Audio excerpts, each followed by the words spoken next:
লালমনিরহাটের আলোচিত ও সমালোচিত একটি শিক্ষা প্রতিষ্ঠানের নাম Hatibandha model college. Hatibandha model college বিভিন্ন সময় খবরের শিরোনাম হয়েছে। 2004 সালে হাতীবান্ধা ও পাটগ্রাম অঞ্চলের অত্যন্ত পরিচিত মুখ এরশাদ হোসেন সাজুর হাত ধরে এই কলেজটি প্রতিষ্ঠা পায়। কিন্তু কিছুদিন পরে এরশাদ হোসেন সাজুর প্রতিষ্ঠানের নামটিও এই কলেজ থেকে বাদ দেওয়া হয়।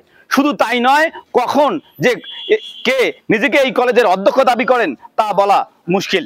সর্বশেষ এই কলেজ খবরের শিরোনাম হয়েছে এই কলেজের সভাপতি হাতীবান্ধা উপজেলা নির্বাহী কর্মকর্তার স্বাক্ষর জাল।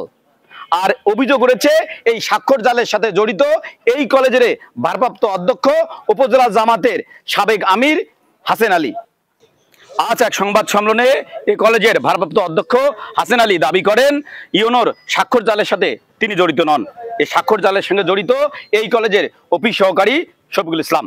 সংবাদ সম্মেলনে তিনি বলেন, স্বাক্ষর জালের মাধ্যমে যে ইন্ডেক্স বের করা হয়েছে তা যথাযথ প্রক্রিয়ায় করা হয়নি।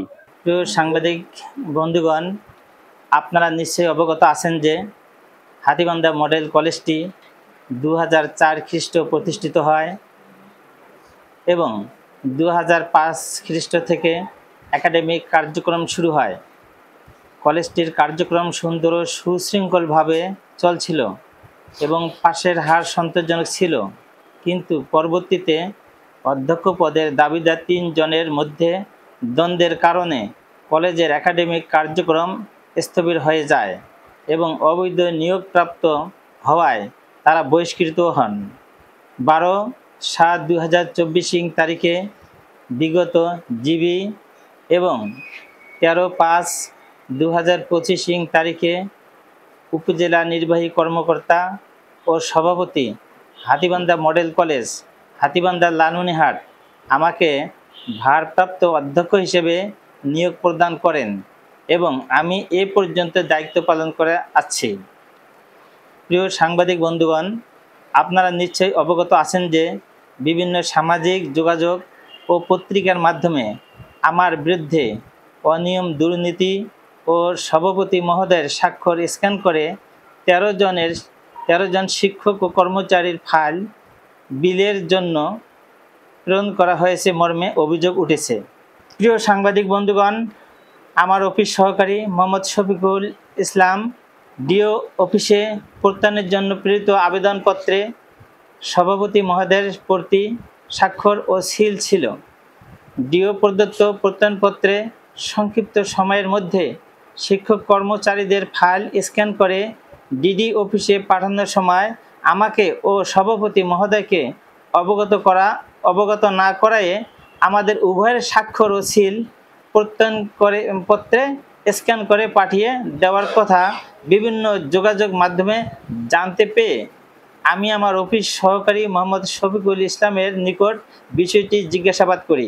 জিজ্ঞাসাবাদে অফিস সহকারী মোহাম্মদ শফিকুল ইসলাম আমাকে বারবার ফোনে কিংবা সশরীরে না পেয়ে সময় সংক্ষিপ্ততার কারণে কলেজের সভাপতি ও ইউনো মহোদয়ের সিল স্বাক্ষর এবং আমার সিল স্বাক্ষর স্ক্যান করার কথা স্বীকার করে এবং সেই সাথে গত 31/7/2025 তারিখ বৃহস্পতিবার রাত আনুমানিক 9 ঘটিকায় ইউনো মহোদয়ের নিকট স্বাক্ষর স্ক্যানের কথা স্বীকার করে এবং তার উক্ত কর্মের জন্য ক্ষমা প্রার্থনাও করে।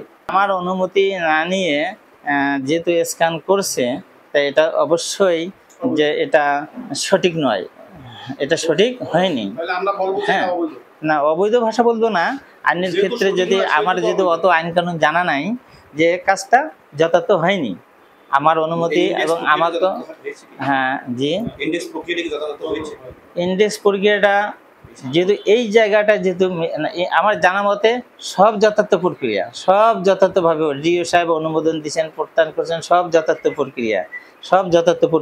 আর যেটুকু ভুল করছেন সেটুকু ভুল আমার কাছেও স্বীকার করছেন, ইউনো মহোদয়ের কাছেও স্বীকার করছেন। সম্মানিত ভাইরা,